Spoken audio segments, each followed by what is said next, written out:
Hello, everyone. My name is Bertrand Ross, and I'm the Chancellor's Professor of Law at UC Berkeley School of Law, and also Chair of the Diversity and Democracy Cluster at the Othering and Belonging Institute here at UC Berkeley.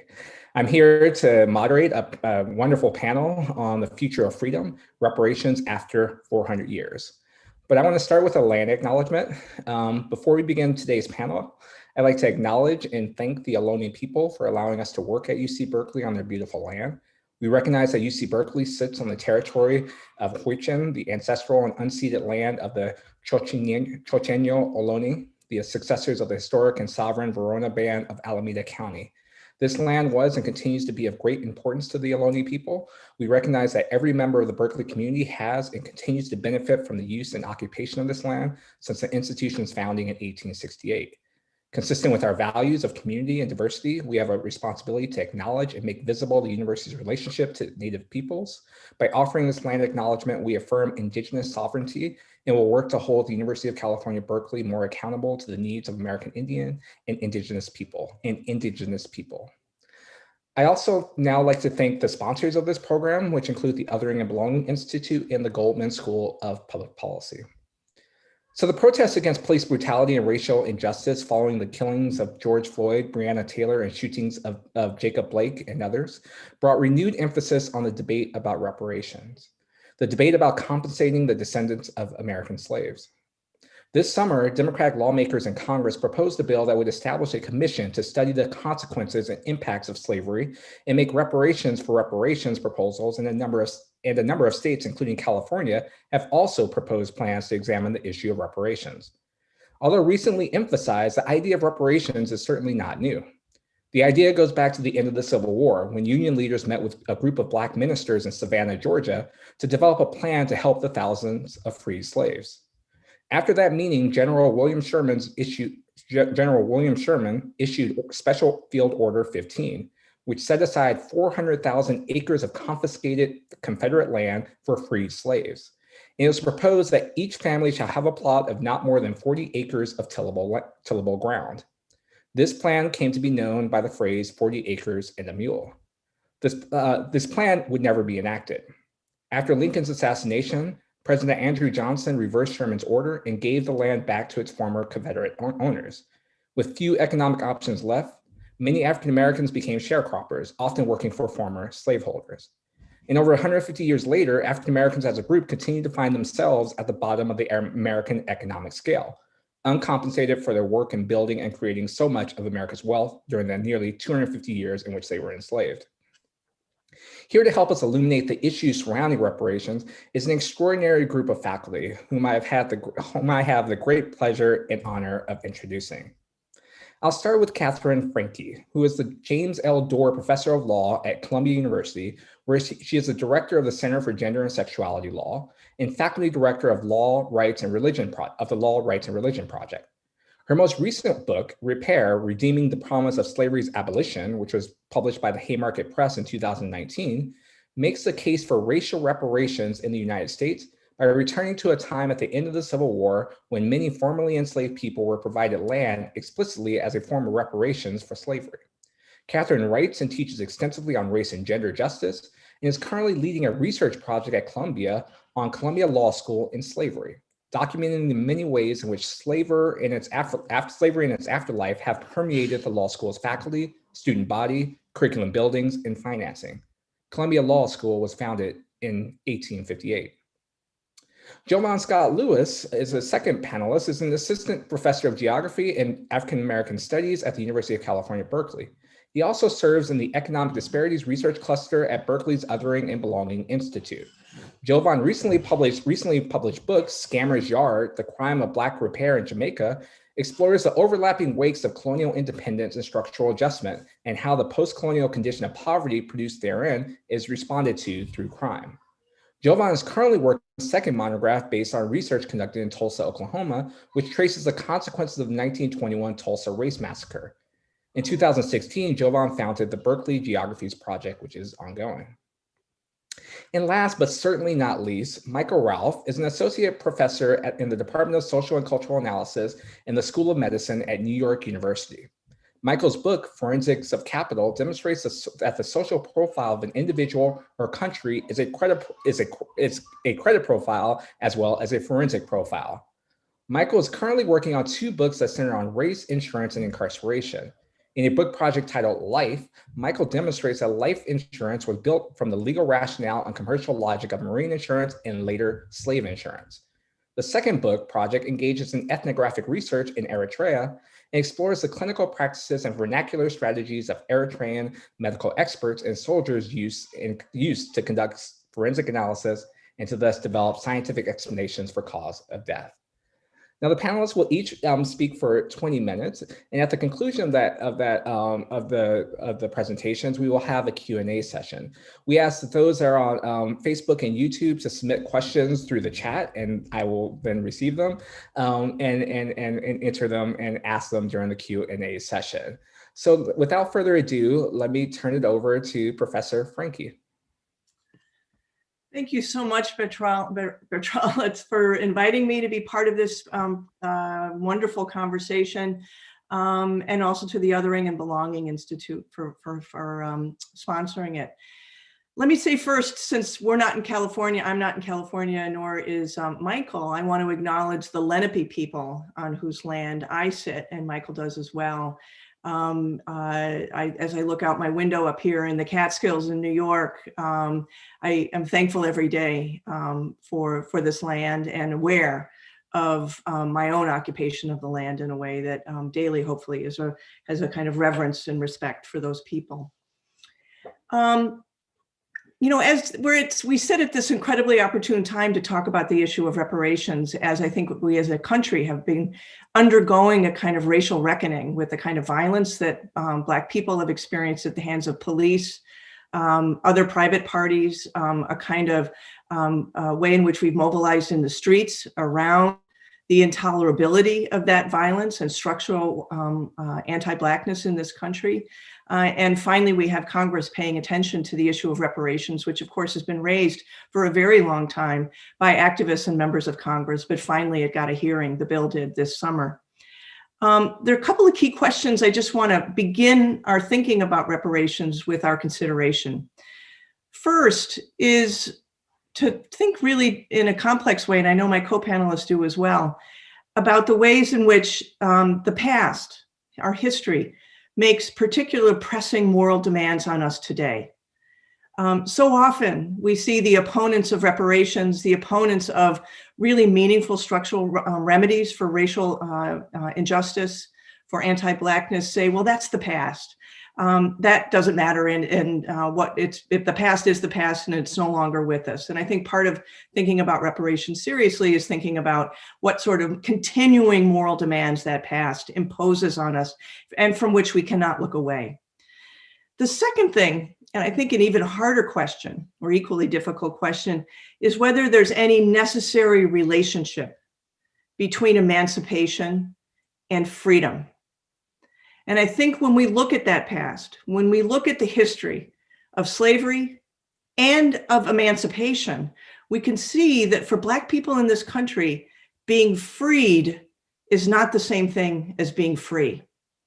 And that's part of why we continue to talk about reparations, not only as a remedy for the horror of enslavement, but also reparations as something that is necessary to create even the possibility of Black freedom in this country, then in the 1860s and now today. So let me bring, and whenever I talk about slavery and about reparations and about the historical work that I've done, it's always important to me to bring in the room the people about whom we're speaking. Just as we summon Native American people, I feel like we need to summon also enslaved and formerly enslaved people. So I'm going to share my screen just for a little bit as part of this discussion. So first of all, here's just the book that Bertrand was so kind to mention. And I'm just going to shift. I'm in New York and the sun is setting, and I had a kind of halo behind me before, but I can move away from that halo now. So here we have an extended family of people who have been enslaved and were just recently freed on the Sea Islands of South Carolina, just outside Beaufort. And with Bertrand's introduction, it was interesting. He mentioned Sherman's Special Field Order number 15, which actually was quite a bit later, several years later, than the emancipation of these people in the Sea Islands. And part of what our history tells us by looking at the experience of the people in the Sea Islands, but also with a community just outside of Vicksburg, Mississippi, is that reparations were delivered to the people who had been enslaved well before Sherman came up with the idea. And it wasn't just that meeting in a church that Sherman held where people came to him, and formerly enslaved people came to him and said, what we need is land, what we need are material resources in order to be truly free. Many military officials, Northern military officials, as they traveled through the South, occupying and emancipating the people who had been enslaved in those communities, heard the exact same thing, that what we need are a form of reparations in the material land in which, the soil in which we live. And so I just want to be for a second with some of these people and the strength that we see, the resilience that I think we see in this image speak so loudly about how they knew what it meant to steward themselves and their communities from enslavement to freedom. And what we hear from the history with Sherman and the military officials that were there before Sherman is that remarkably they listened and they learned to the kind of the ideas about freedom that the enslaved people had in these communities. So this is one of them, Rufus Saxton, who was in charge of ministering to the transition from enslavement to freedom of the formerly enslaved people in the Sea Islands. And what he noticed from listening to them was two things. One, that they had a kind of mortgage. There was a kind of mortgage on the land, a debt owed to the enslaved people of the Sea Islands, a kind of what was later described by Martin Luther King during the Poor People's Campaign in Mississippi, was that we've come with an IOU that white people owe enslaved people, partly for lost wages. Of course, slavery is a theft of labor, but it's so much more. And so reparations in the form that General Saxton recognized in listening to the freed people of the Sea Islands was a backward-looking matter of a kind of repair for certainly the theft of labor, but also the horror, the whipping, the killing, the rape, the family separation of what it meant to be enslaved, the loss of dignity. So it was a backward-looking recognition of that horror, but it was also a forward-looking recognition that a people could not really be free if they were emancipated into a condition of abject poverty, that material resources and a place were necessary in order for a people to heal and for them to build new free lives together. And as Saxton and then later Sherman sat and listened and absorbed what people were saying, there were two things that were the most fundamentally important to them. One is that communities were set up for Black people where white people could not enter. So exclusively Black communities on land that they owned. They needed a place, a home, a community that was theirs, and they needed it to be theirs separate and apart from white people. And if you look at the actual language of Sherman's field order, it says exactly that white people cannot set foot on the land, on those 40-acre plots in those communities that he set aside somewhat later from this period of time. So what we saw take place in the Sea Islands was under Saxton's supervision, but really in response to the demands of the freed people, was the allocation of title, actual paper title to properties on the Sea Islands that would be owned outright by not just individuals of freed people, but communities of freed people. And here is a representation, is an image from one of those deeds where you see collectively the people of the Sea Islands, the free people of the Sea Islands, making claim to a particular plantation. And here, this is the Frick plantation in just outside of Beaufort on St. Helena Island. Of course, the people could not sign their own names because teaching an enslaved person to read or write any form of literacy was a crime at this time. And so they marked their names with an X, and this is an enlargement of that, that paper, that title. And I have to say, as I went through these documents at the National Archives a couple of years ago, opening some of them for the first time since they had been put into the archives, and seeing the places where a shaky hand perhaps blurred the ink. In some cases, there was ink on their palm, and you see the palm print. It was so moving. These were the first acts, not just of freedom, but of personhood that these people were undertaking. I just can't imagine how transformative signing these documents, legal documents, must have been for them. And you can even see here what some of the people did is went out and drew maps of the land to which they were making claim. And they weren't drawing maps that were rectangles as Europeans marked out plots of land.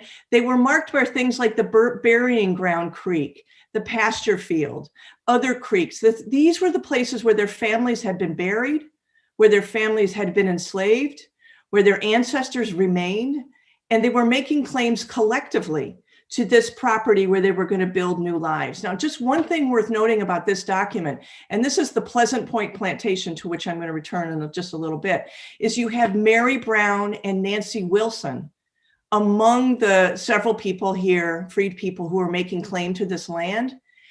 Black women were getting title to land through this project in the Sea Islands long before Sherman arrives. This is 1861, 62, 64. At a time when white women could not legally own land. At this point in South Carolina and through most of the South, white women did not have a legal identity apart from their husbands. So they couldn't own property, they couldn't have a bank account, they couldn't work in their own name, et cetera. But Black women were able to get title to land. And I found that quite impressive and actually quite amazing to see the Black women were getting title here. Now, just one last image in terms of just how powerful it was that people were signing these documents in their own names. Even if they couldn't write their names, their signatures were distinctive. And you see, just looking at these, you can see the agency behind Prince, behind Isaac, behind Tom, behind the second Isaac, of marking these documents in their own names.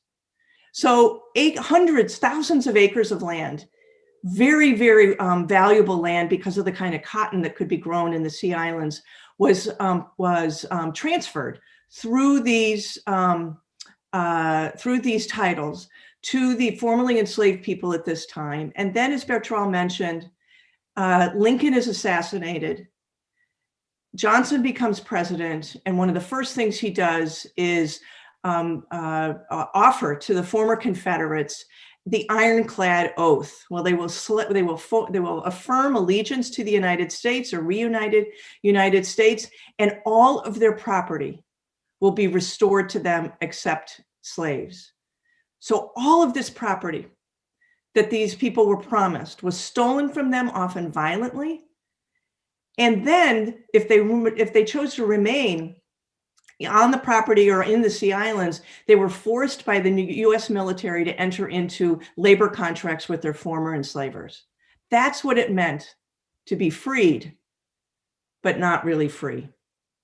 Now, at the same time that this project is going on in the Sea Islands, the Homestead Act is enacted by Congress, where hundreds of thousands of acres, actually 1.5 million acres, or excuse me, what was it? 246 million acres of land, I'm sorry, was allocated through the Homestead Act to adult male citizens who would settle on the land, work it, and then within 5 years would be allowed to get a fee title to that land.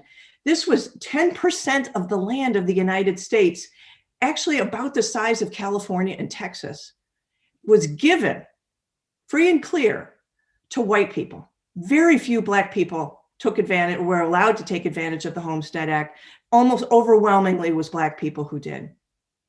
And a recent study of a few years ago showed that 46 million adults in the United States, about a quarter of the US population, were the descendants of people who had gotten land through the Homestead Act, white people.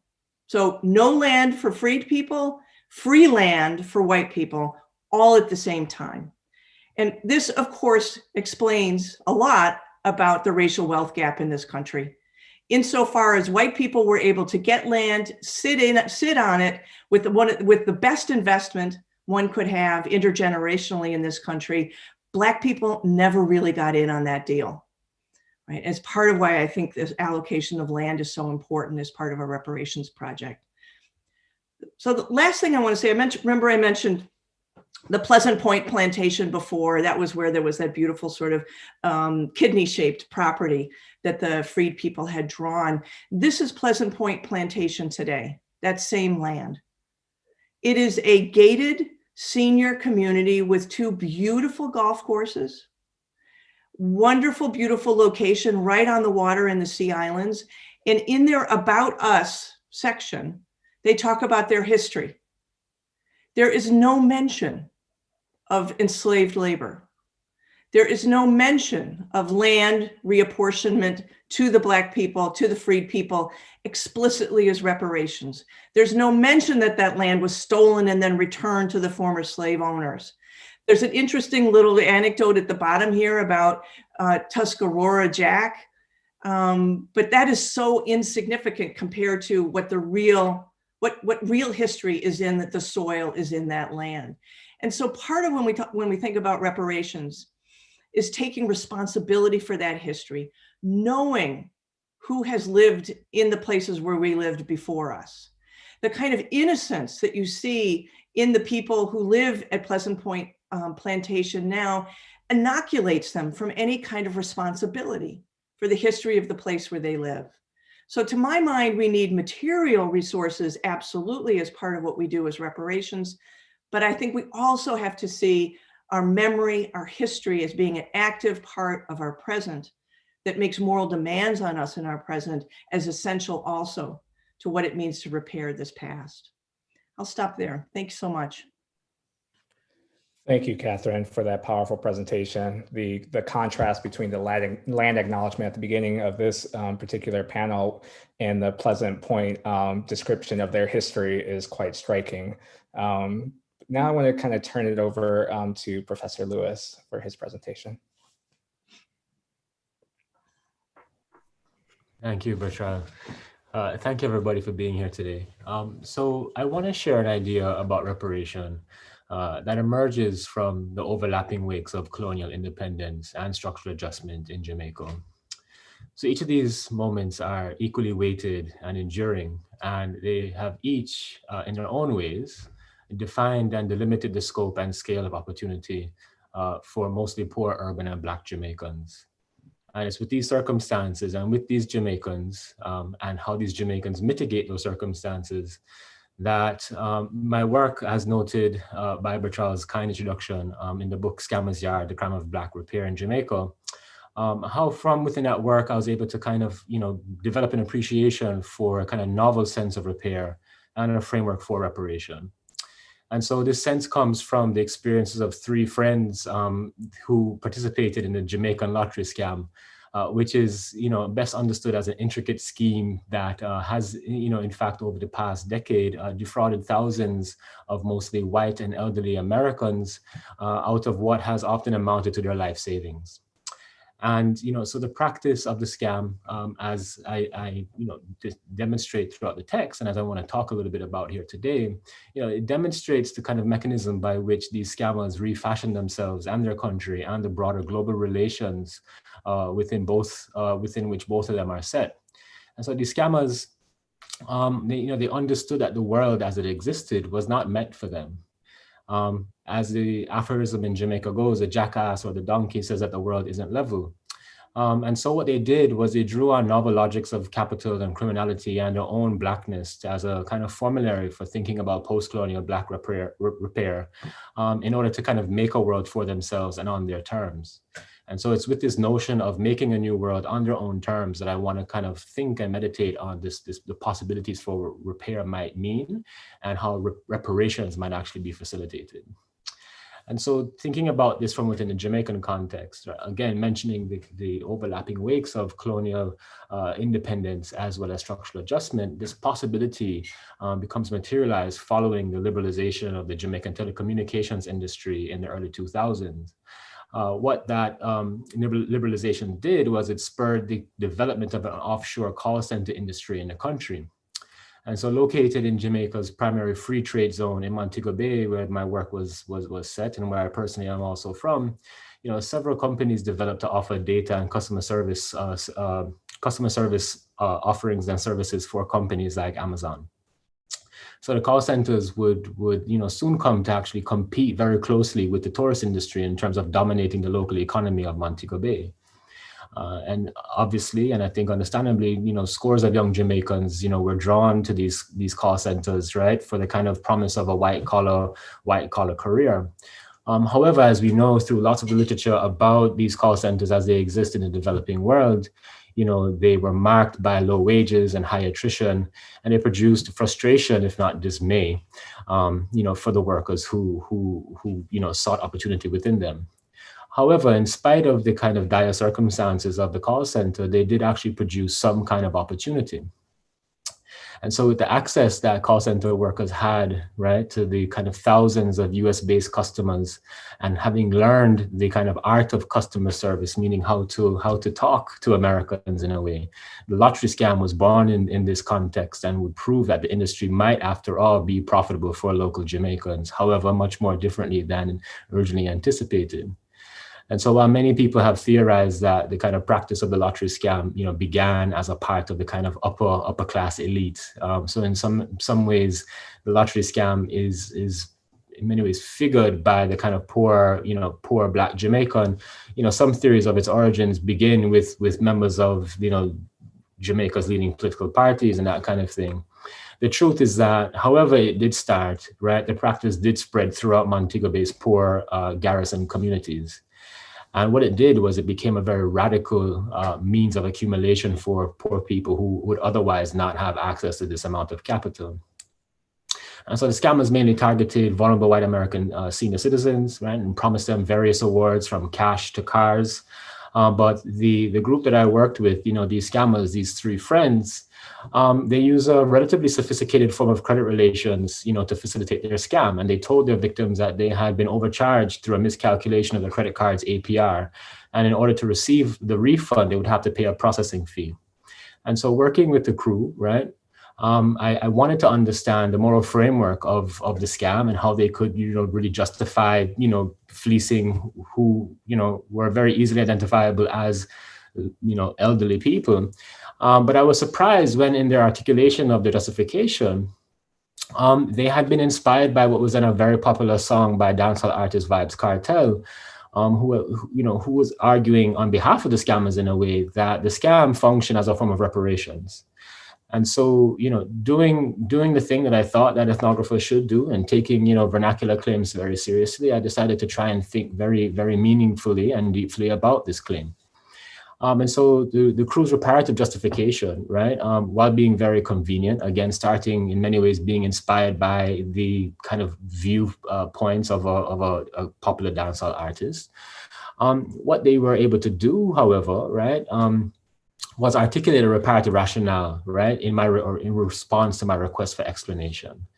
And so again, I took the claim seriously.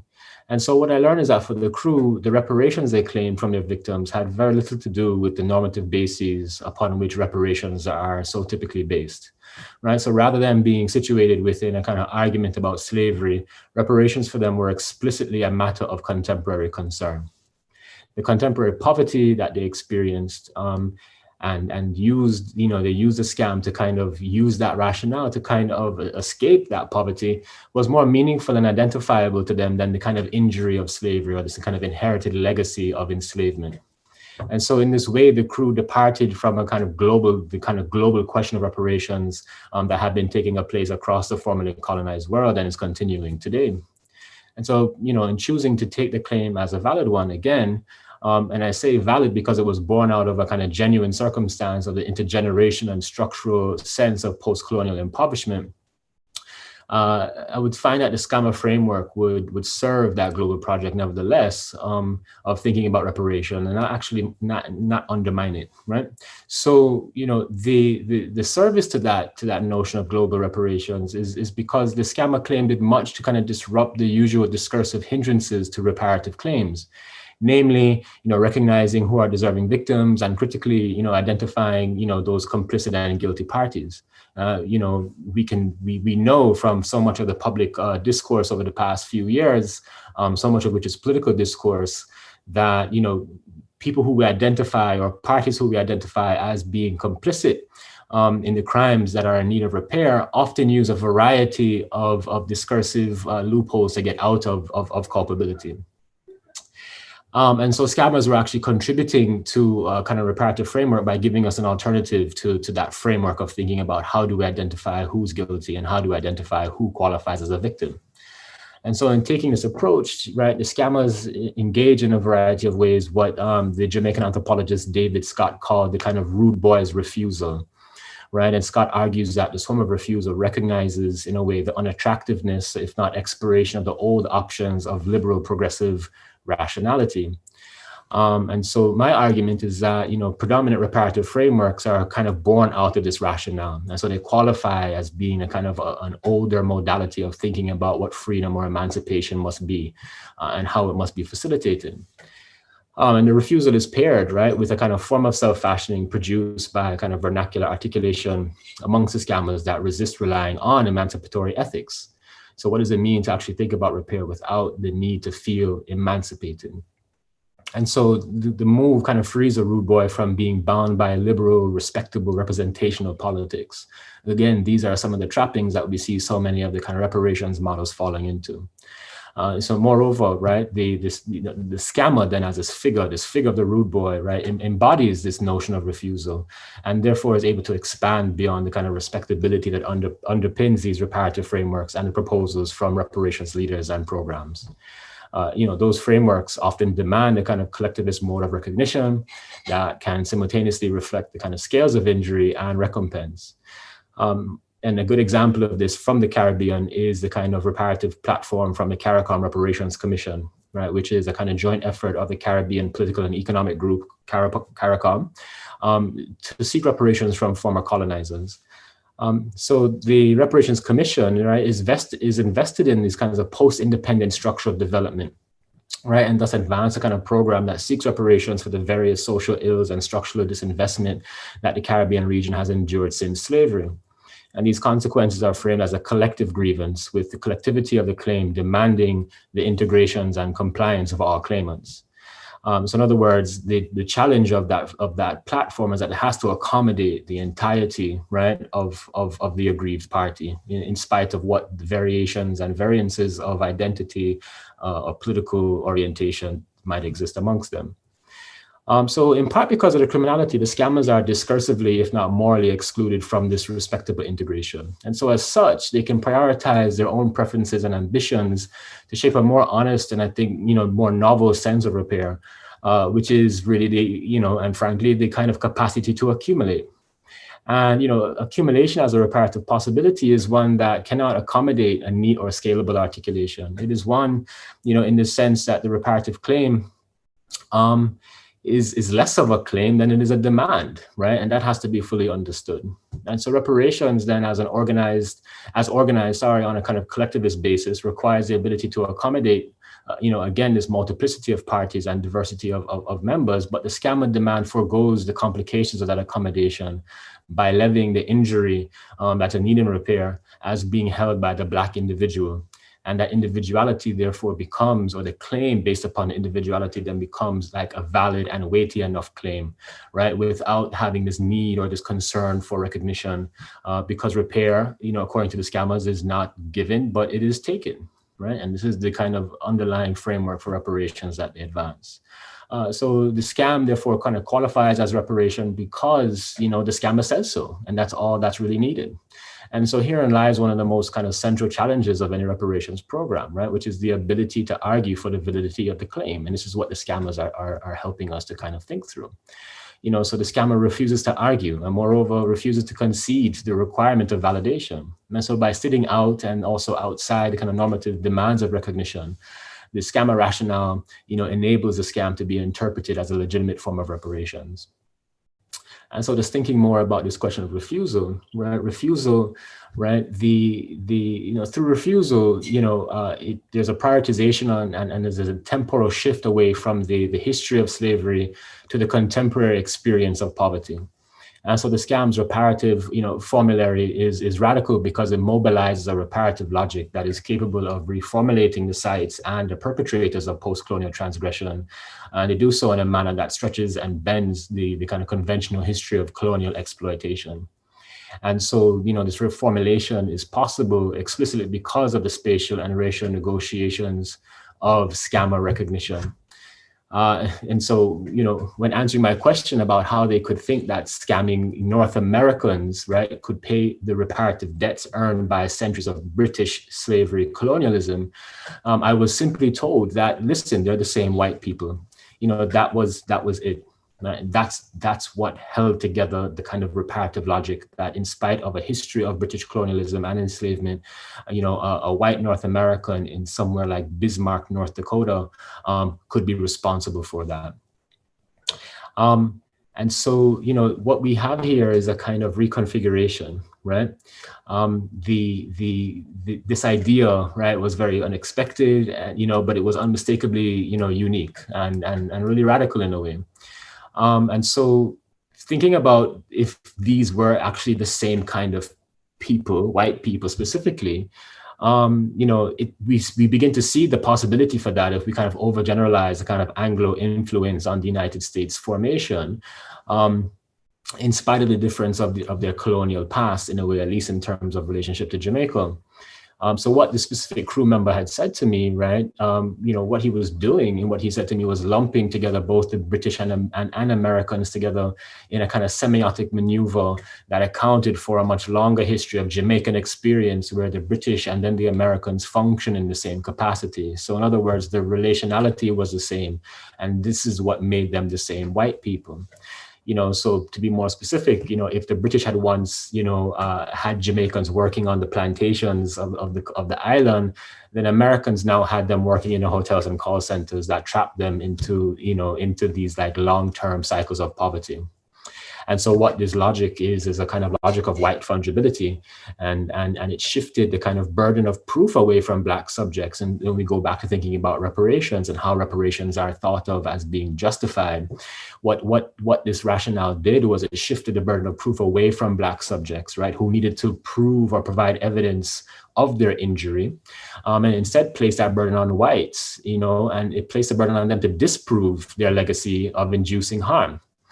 And so rather than Black people needing to reconcile with their inheritance of injury, whites would instead need to reconcile their history and inheritance of harm, right? And so we see how, again, we begin to see a shift, right? Where when David Cameron goes to Jamaica, when Francois Hollande went to Haiti, right? There's this notion that we have to,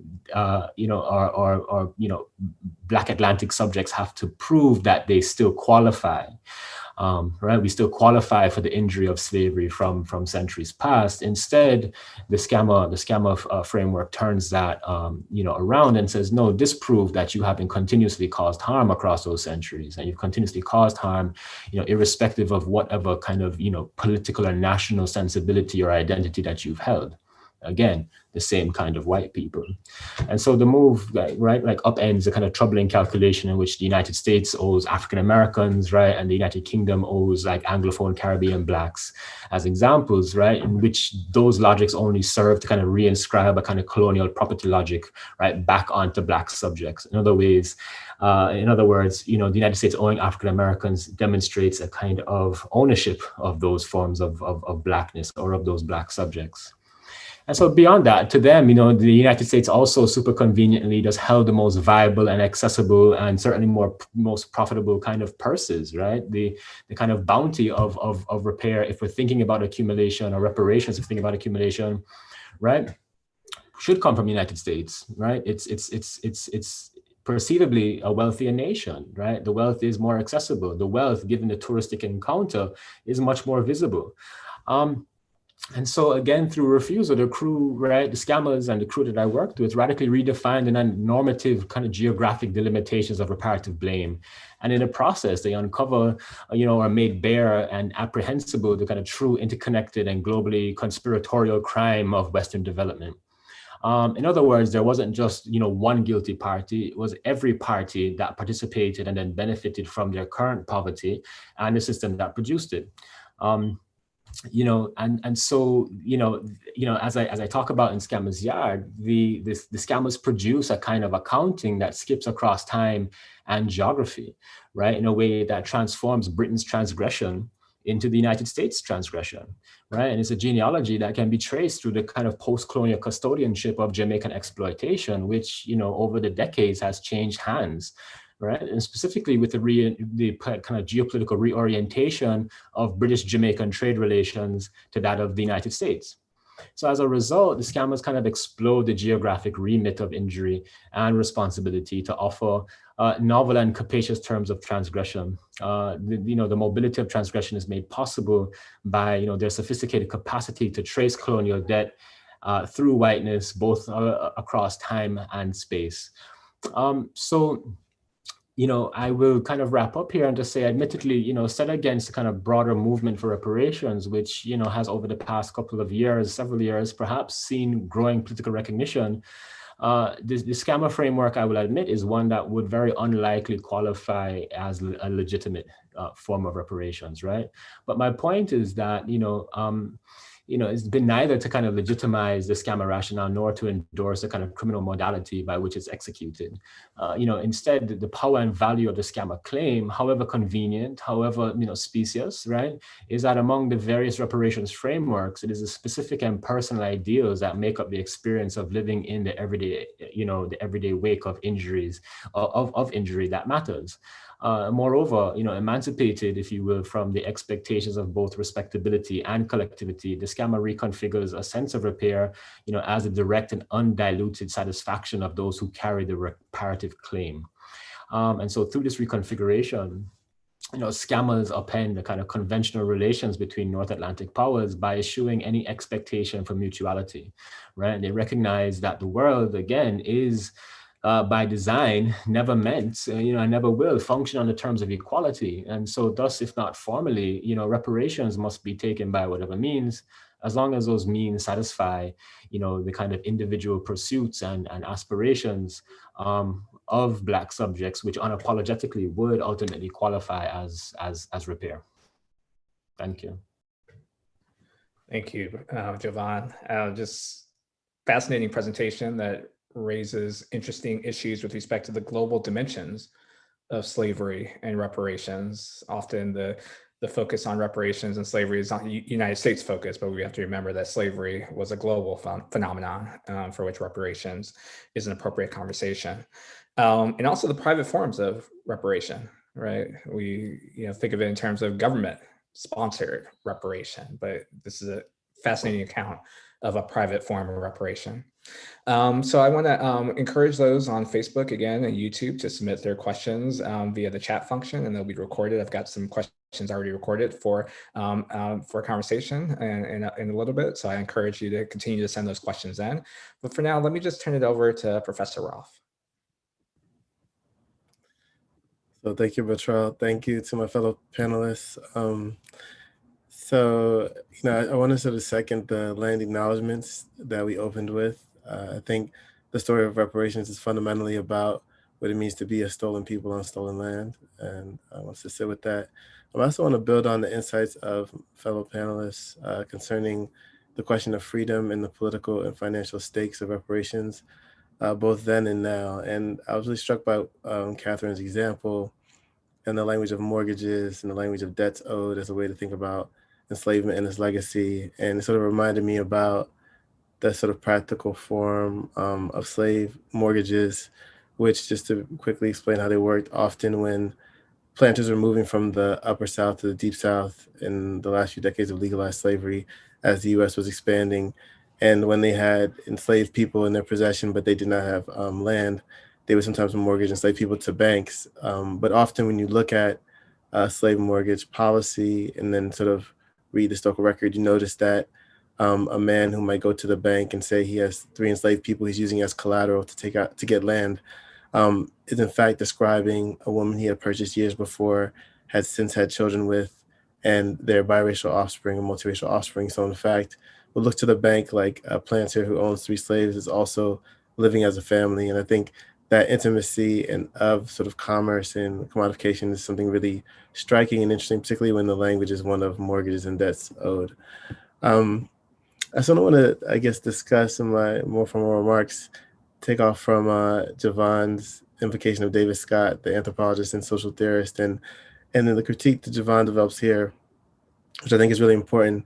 You know, he's talking about the limits of liberal discourse and its theories of how to govern and what it often overlooks and how to adjudicate debts owed and things like that, and sort of not really highlighting the role of structural violence or not noticing the tactical forms of defiance. And I think it's really important about Javon's intervention. I think at the same time, I want to critique David Scott in terms of how he has discussed reparations at times, because he often presents it as exclusively a moral and philosophical problem, bracketing the question of redistributing resources or the specific protocols that are required for facilitating redress. And I guess I sort of want to say at the outset, for me, you know, reparations is emphatically not a moral and philosophical problem. While morality is at times part of the question, to the extent we're talking about who owes what to whom, or whether we understand structural violence as illicit or even illegal, or whether we're sort of studying how people who are disenfranchised make the best of a distressing economic scenario. So obviously morality figures in those arguments, but I think too often reparations becomes a kind of abstract philosophical debate, moral debate. And I think that when people, you know, not my panelists here, because I think what I appreciate about this panel is we're all talking about it in concrete terms, you know, but often in the broader conversation about reparations, about whether we can establish guilt or innocence and things like that in an abstract philosophical or moral way, it winds up sort of reinforcing, I would say, the kind of conservative view of reparations, which winds up being very status quo and not fundamentally about transforming society. And I think I just want to sort of underscore that for me, the way I think about reparations is, you could say actuarial and about sort of how to calculate and assess injury and liability, you know, so I want to focus on that specific question. And the transatlantic slave trade in those kinds of conversations is often presented as an exceptional situation worthy of debate and research and to demonstrate if reparations are even justified or how they would be delivered, et cetera. And I would say, you know, by contrast, that nothing is more mundane than reparations when we think about it in terms of injury, and that it's not much different actually in its structure than sort of a car accident, where after a car accident, you know, you have to have forensic experts come in and decide who was at fault and who owes what to whom. And I would say that, you know, it's obviously different. We're talking about a historical example in terms of its temporality, like how long it stretched over time, and it's different in terms of the number of victims, how we establish who was injured, but fundamentally the question of deciding who owes what to whom and who's injured by the event, how we describe the event, I think is actually rather mundane. So I just say that because it's often presented as if it's a kind of really tricky puzzle or something. And so if we approach reparations from an actuarial standpoint, it's hardly controversial. And I sort of want to talk about a couple of different ways to think about slavery and value, and then sort of bring it up to the present. So often when we think about injury and enslavement and valuation, we think about enslaved people in the aggregate, like let's say people insured as cargo on a slave ship, you know, for instance. And there we think of like enslaved people as sort of being laborers, not that much different from livestock per se. They're kind of an agricultural technology that enhances productivity.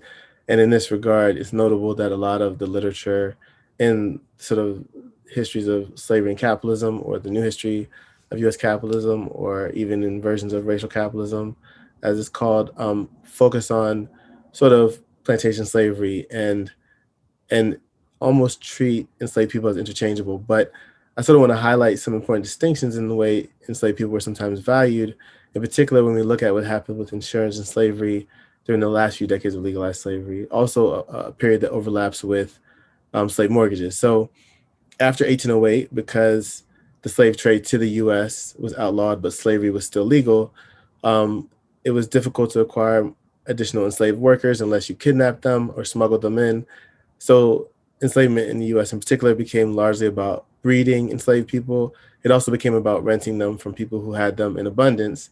And when people would rent out their enslaved workers, they would often insure them before they were rented out to make sure that they could recover most of the value of the enslaved people they owned if they happened to die while they're in someone else's possession. And what you see is that sort of huge industry emerged in insured enslaved people.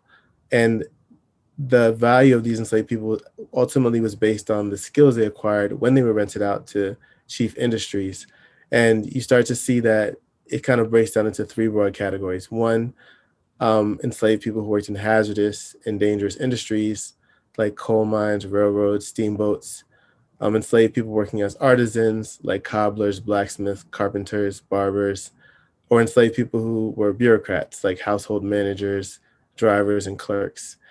And so I use this example to highlight the fact that while these enslaved people were property owned and rented out, their value was based on premium skill sets and the role they played in US chief industries. And of course, enslaved people are the only kind of property whose value can increase over time based on expertise they acquire. But part of what I'm trying to suggest is that in the same way that their value was based on what could be predicted and calculated and profits that could accrue over time, we can also think of injury that way, right? Like, so what is sort of the compound effect of injuries over generations? You know, not merely in terms of how we calculate it in any given moment, but is there a way that the value of an injury can accrue exponentially over time in the same way that capital accrues value over time, in the same way that, you know, the families and corporations that my colleagues here have alluded to have accrued value over time. And I think that approaching enslavement actuarially enables us to think about these questions and not just make a case for what's paid and what's owed, but just to think about how injuries and harm can be compounded. Now, obviously, you know, when we think about these questions, it can be convenient to say that that one is difficult to calculate, but also even if it was possible to tabulate these injuries, that if they're sort of astronomical in scope, how could these distributions actually be carried out? Or how could reparations be executed without crippling the economy, et cetera? And I just want to sort of come around to some ways to think about how that debt is adjudicated in very practical terms.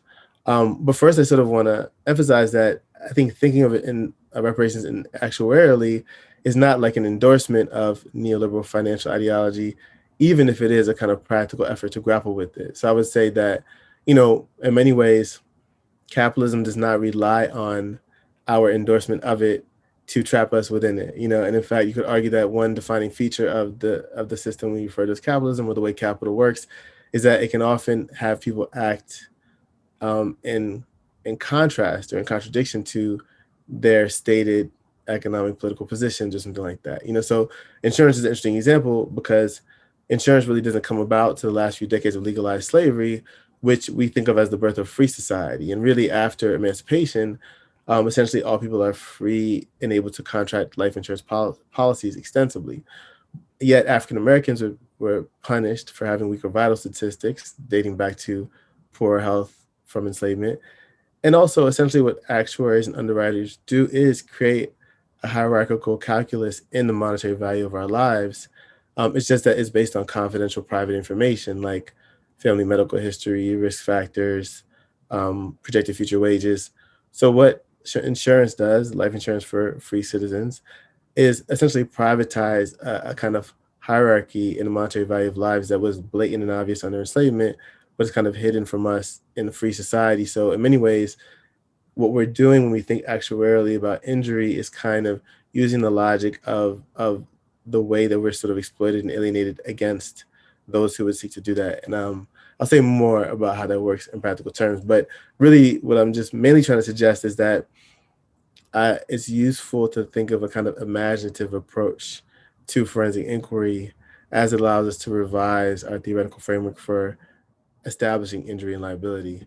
And I would insist that sort of accounting is key to how capital works, but that accounting is a kind of creative enterprise that, like, what enables a high-priced accountant to secure tax breaks and higher income tax returns for clients is the imaginative approach to narrating the activities of persons and firms. And so if this can be done in other sectors of society to kind of generate capital, it can also be done for people who suffer injury, to think in the most imaginative terms possible, and to think about how the injury has been compounded over time as a strategy for sort of achieving access to capital that, as my panelists have demonstrated, has been historically denied.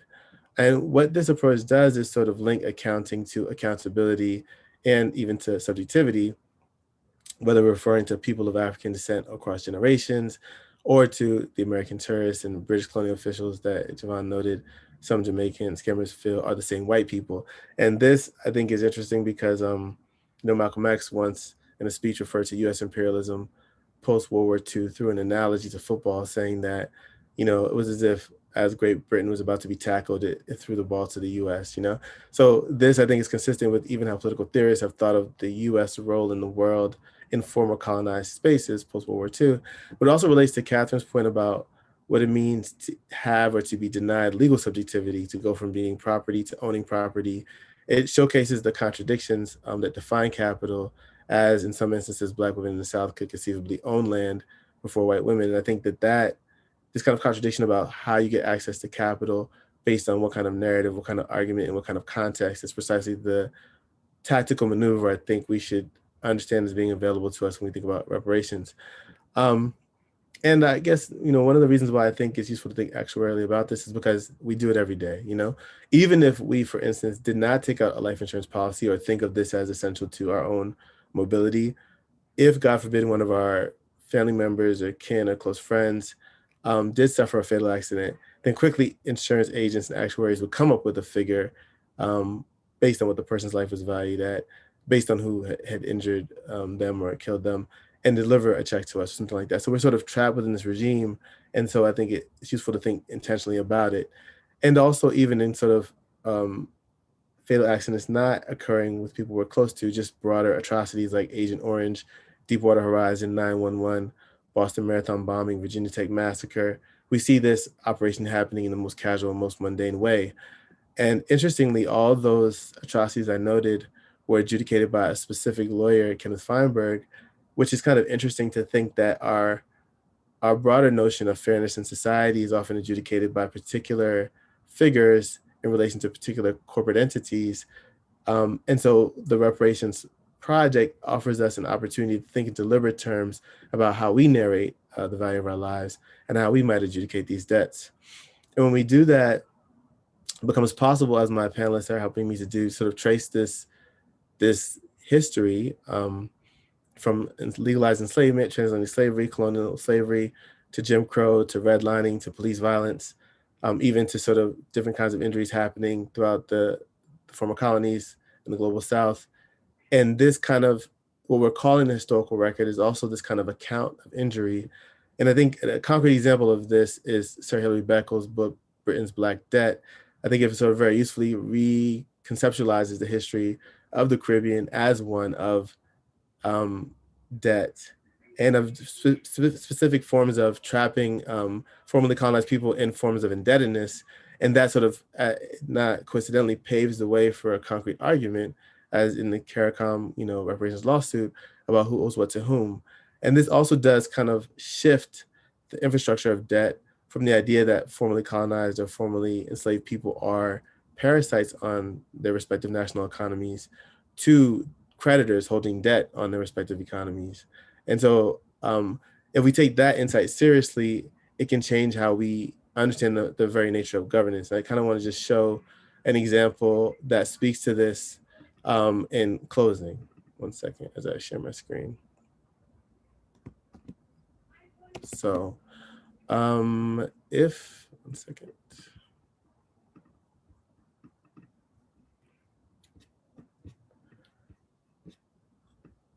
So I want to actually draw our attention to the US bailout.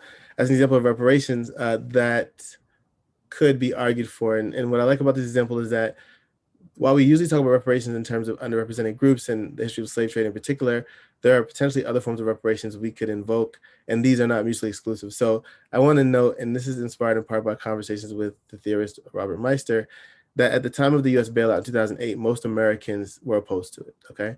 So given that there was a bailout in the US and most Americans were opposed to it, you could argue that that bailout was coercive. If the bailout was coercive, you could argue that this is actually money owed to Americans, you know? And just to kind of quickly show you some examples of how the money was used, there's $30 billion to various corporate entities, $150 billion for AIG. Meanwhile, housing prices were falling. Fannie Mae, Freddie Mac guaranteed 90% on mortgages. So there's a way in which the bailout essentially represented a huge sort of government extraction of wealth from ordinary American taxpayers and a transfer of that wealth to corporate entities. So if we are in agreement that that's coercive, we could also be in agreement that that money is owed to American people. But and we could even argue that there should be some kind of class action lawsuit against the US government by the injured parties to get this money back. But first we'd have to figure out like who the injured party is. And if we think about the injured party, it could perhaps be all taxpayers from that year. And I've sort of calculated the value of the bailout, which is backed up by GDP, against the number of the injured people in the injured party, which arguably is a class involving all US taxpayers. And by that logic, what you see is something like, you know, when you divide GDP from 2008 by the number of taxpayers from 2008, so GDP is 14.71 trillion divided by 132,892,000 people, you see something in the neighborhood of $110,691. And that would mean every taxpayer would be owed that money from the US government. What's interesting about that is that that's essentially something like a stimulus. You know, you could say every taxpayer's family could have gotten $110,000 rather than transferring that money to financial institutions. And I think what's useful about this is that by analogy, even if the amount of money we came up with for reparations for formerly enslaved people was an astronomical amount in the millions of dollars, what it could mean is that African Americans are just the people deserving those funds could draw upon that money. Let's say it involved free healthcare for a lifetime, free tuition for college, free access to graduate schools, free library memberships, etc. And it could just be that rather than receiving money in the form of a discrete payout, that African Americans or other injured parties can draw down on the credit they have in the US government. And that would change the very nature of governance to know that formerly oppressed peoples are essentially creditors and that the US government is a debtor owing money to them. And, you know, I know that, you know, some people don't think that it's quite that simple or don't believe in throwing money at the problem, but I sort of want to close with a quote by the literary theorist Terry Eagleton, who says that, you know, people always talk about what money can buy, but there's one thing that money can buy, and that's socialism, you know? And I think when we think about what reparations would mean to transform the very nature of governance, it would actually mean that governance and the US government would sort of make social institutions available to certain formerly oppressed people who it feels it owes, to which it owes a tremendous debt. So I'll stop there so we can open up for Q&A, but I'd welcome your insights, thoughts, and critiques. Thank you. Thanks so much, Michael. And I appreciate your presentation in terms of, you know, bringing this from the philosophical and abstract to the concrete. And the latter part of your presentation in terms of thinking about it as a form of stimulus is a reminder that, you know, the best form of stimulus is given to those who need it the most. And, you know, it could have this broader, you know, positive economic effect that we're perhaps not thinking most clearly about. What I think that leads me to in terms of Q&A right now, and I want to kind of first turn to an audience question, and again, encourage others who are out there listening to send your questions via the chat function on Facebook and YouTube. But I think it's kind of jumps off of Michael's presentation quite well. Nikolai Schweber asks, what's the best way to provide reparations today, operationally speaking? Is it possible to give property or home loans to descendants of slavery today? And I'll kind of open that up to all the panelists. And I guess we'll kind of lead off with Michael, and then we'll kind of go to Jovan and Katherine after that. to see what your thoughts are. Yeah, so yeah, I definitely think it's possible. But what I would start is actually like we could calculate, as Katherine showed a chart about homeownership differentials, and we could actually quantify to some extent the capital, sort of the differential between sort of homeownership among white and black, residents, taxpayers, et cetera, and sort of point to the decades that African Americans have been denied that opportunity to own homes and generate wealth. Or we could look at like the net effect of predatory lending, over the past few decades. There's various ways to do this. And I think, yeah, it would be worthy of redress, even just to think about all the sort of predatory and sort of racially exploitative practices African Americans have had to deal with, right? But then also, yeah, for sure, it's possible. And I think part of what makes it possible is that the US government does not have to cut a check to give people reparations, Something like, say, college tuition or healthcare. These things are based on a kind of projection of cost, but in the short term, it's about just making those things available. There's a way to restructure healthcare, for instance, that could give people extraordinary discount on healthcare and yet not make it more expensive, And if we were to sort of be more critical of, let's say, government welfare to corporations or something like that, or even government defense spending, there's all kinds of ways to think about where capital is being channeled and kind of hoarded, and other places where capital is being sort of diverted from, So I definitely think it's possible, and not only possible, but it makes good sense, as you were saying, Richard, because as any economist or anyone who studies any society can tell you, the best way to grow a society is to give the most support and resources to the most vulnerable, to the youngest members of that society, and then also the most at-risk people. That will grow society overall, because you'll diminish the problems that will eventually impact everybody. So. Jovan? Yeah, so thank you. And thank you for your presentation, Michael. Based upon what you've provided for us today, Michael, right? My view as far as what reparations should look like is cash, right? I mean, if we're thinking that there is an injury that is being compensated for, what does it mean to actually try and set the terms, or to kind of reinscribe existing expectations for what citizenship looks like, or what have you, and tie that right to a kind of the repair of an injury. The truth is that thinking from within the context of the lottery scam, what happened with the guys I worked with, right? Think of it this way. If you work in a call center at Amazon or for Amazon in Jamaica, at best you're making $1 an hour US, right? And this is pre-tax, pre-transportation fees, all of these kinds of things. So that's the best that one could do. Now, here are a group of scammers. When I'll speak about scamming generally, in 2011 alone, the year that I began my fieldwork, scamming brought in $300 million US into the Jamaican economy. And for the groups that I worked with, right, they were bringing in anything within a 10-figure, area, every month, every couple of months, what have you. What did they do, right? They invested in their children's education. They went and they bought property, they built homes, right? They did these kinds of things, the kinds of things that people with money do, right? And so, this idea that somehow that we need to tie to reparations some kind of social program that is meant to kind of also repair people, right? And what we have is something that is no different than Reconstruction. What we have is something that's no different than, previous administrative attempts to kind of fix a problem, which in the process, you're causing more problems. So in the book, I talk about how we can think about the kind of long legacy of emancipation and the moments of independence and so forth that followed as a kind of relationship of reciprocity.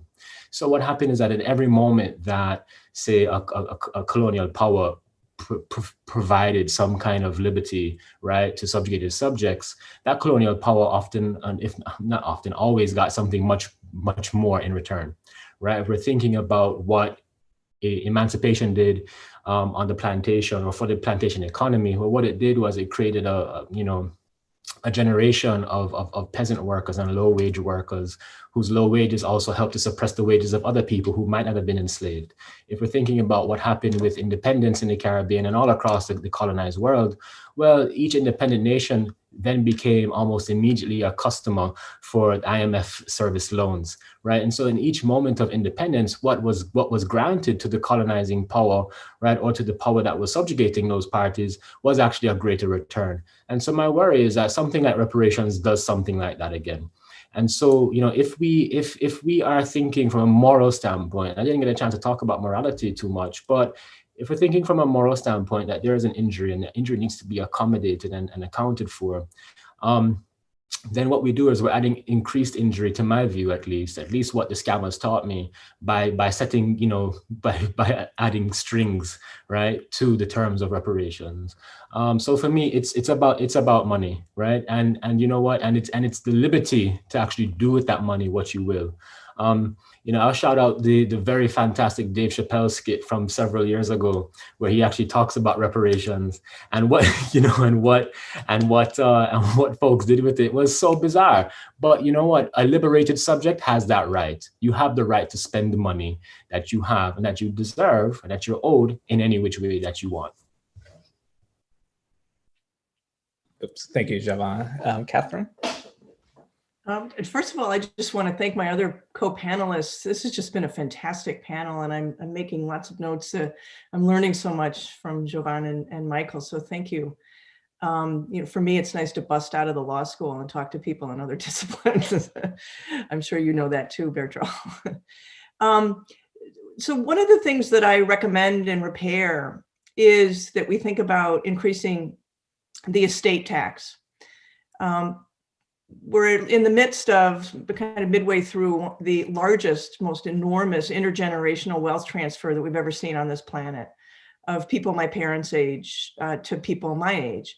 And I see that as a kind of, you know, to go back to Jovan's framing, a kind of lottery, that I got lucky, or people like me got lucky, to be born to parents who's invested in real estate, or their parents did.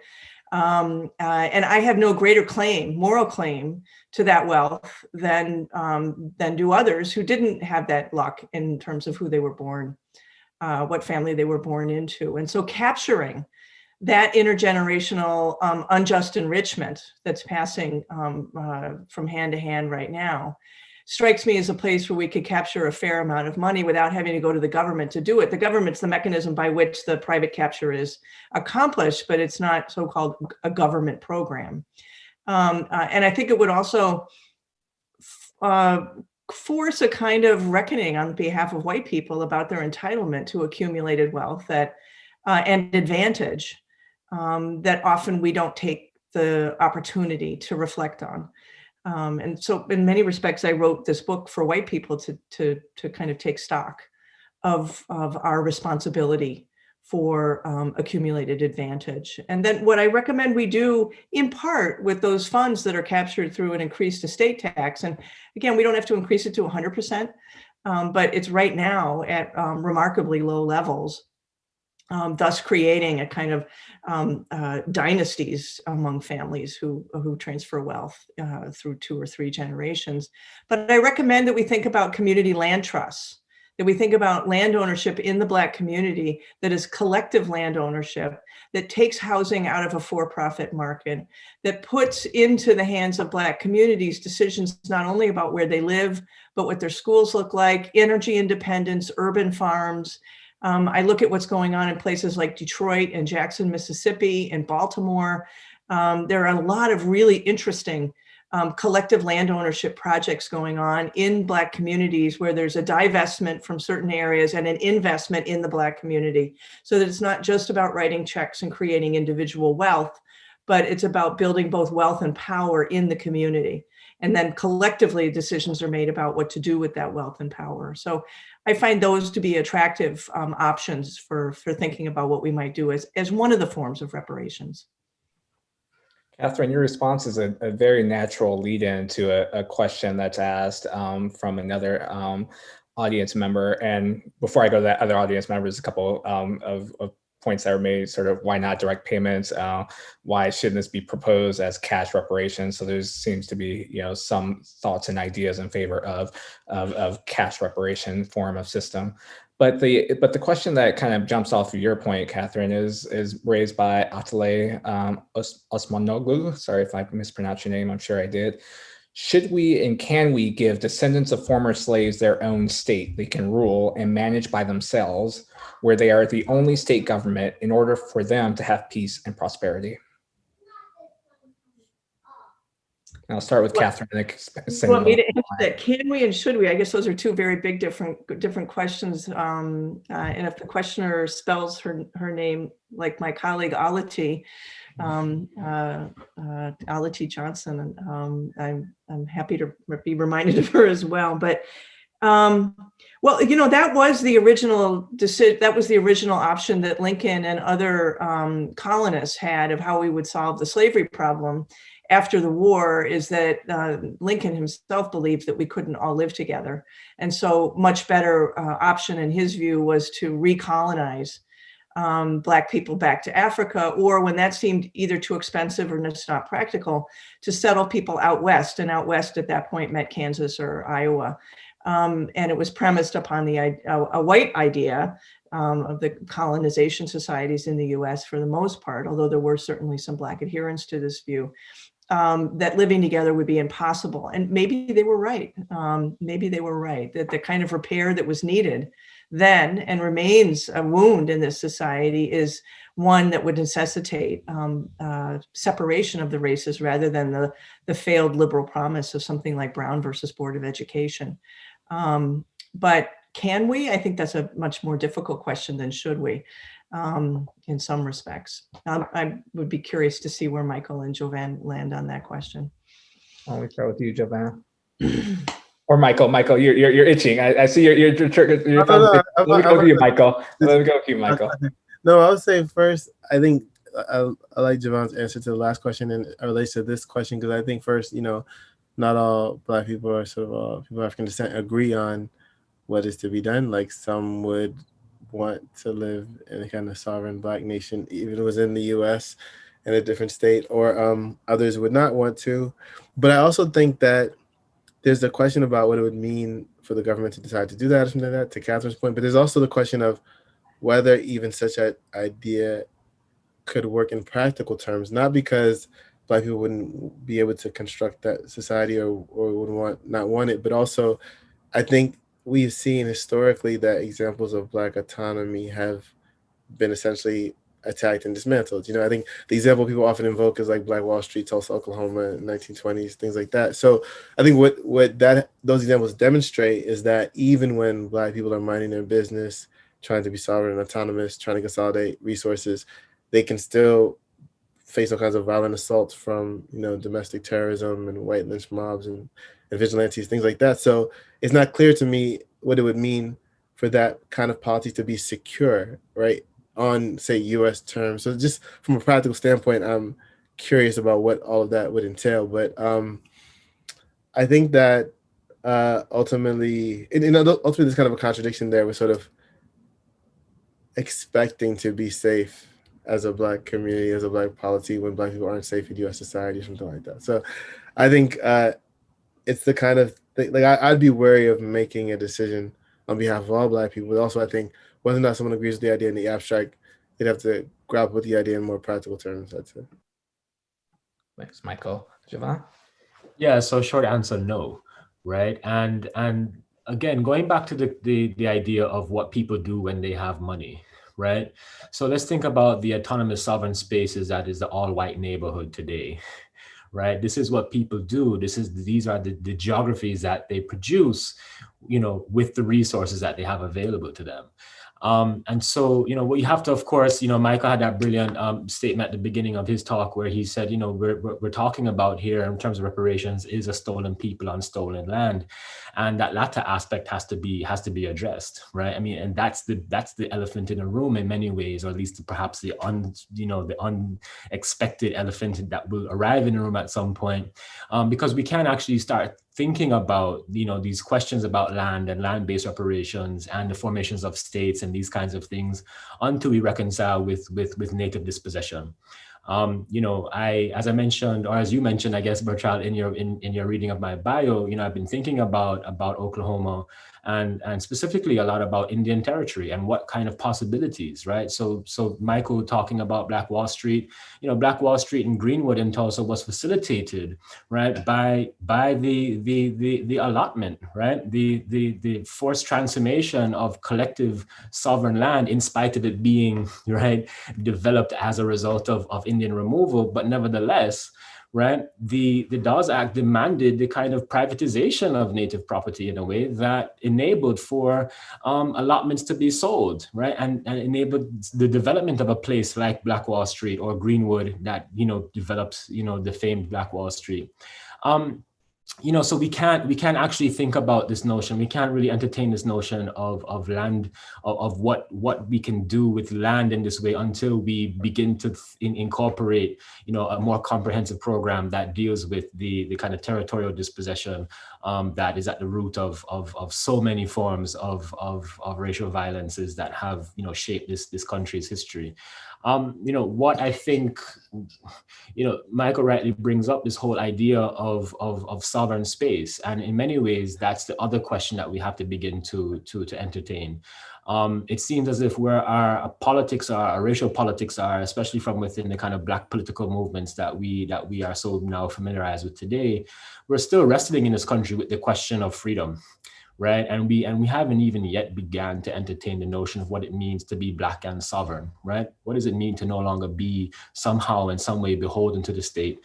And I think reparations is the first step of thinking about that. Now, one answer is that we have to kind of look back to the Pan-African roots of our Black social movements in this country.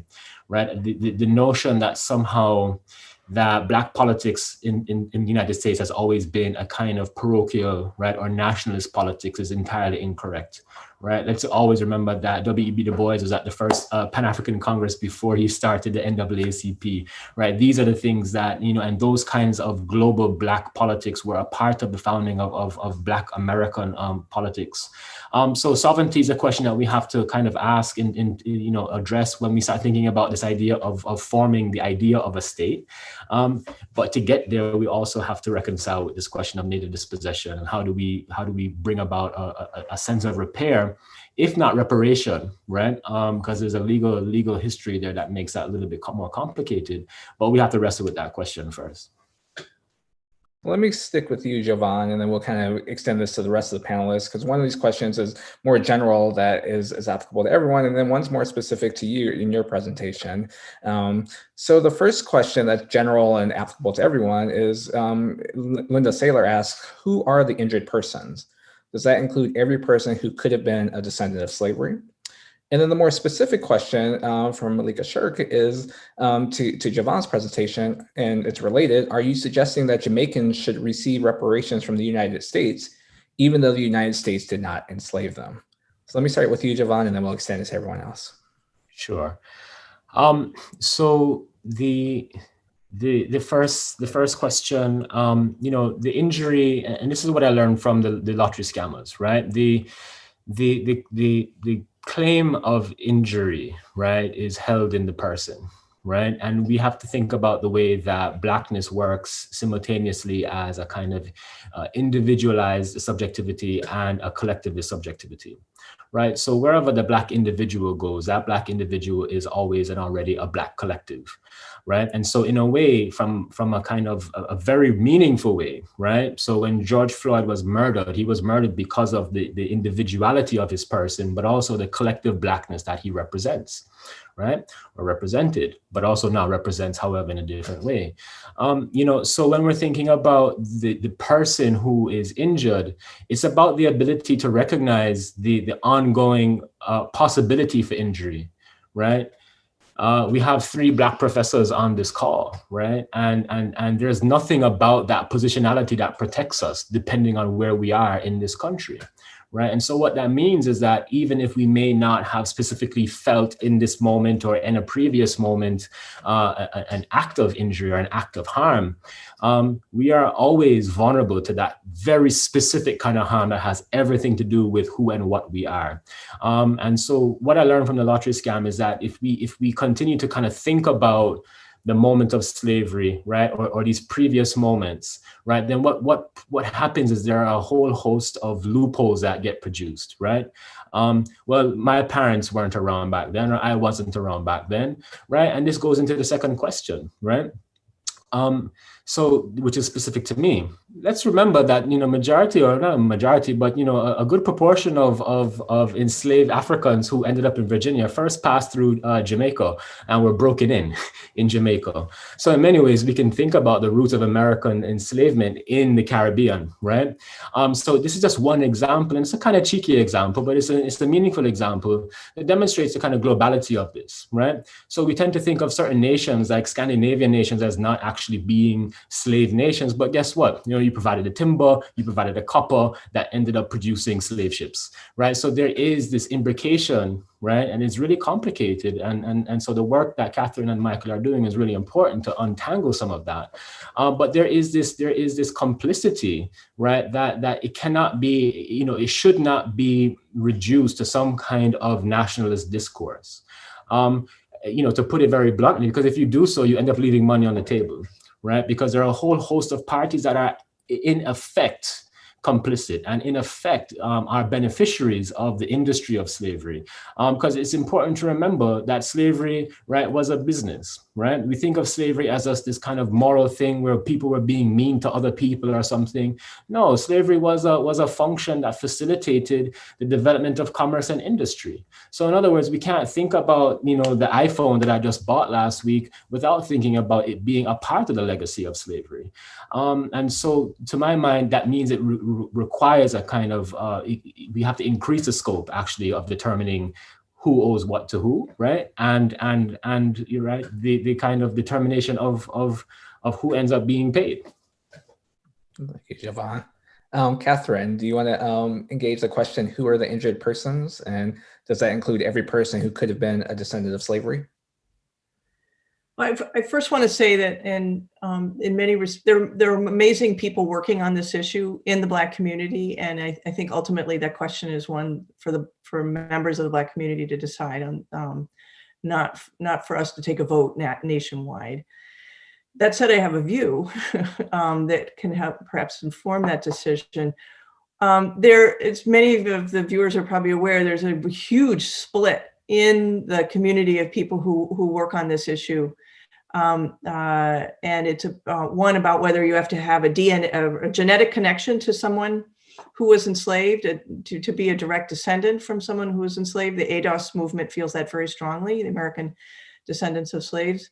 And there are other groups that feel quite strongly that actually, no, this is not about being able to prove a genetic descendants from a particular individual who was enslaved. We're talking about a remedy for something much broader. And I tend to land more in that latter category, that the reparations and repair are for the impossibility of Black freedom that we can trace back to the period when slavery was legal and practiced more widely than it is now. And where all Black people were always already enslavable in ways that white people never were. And so I feel broadly that I feel myself that reparations should be available for Black people, not just the descendants of enslaved people.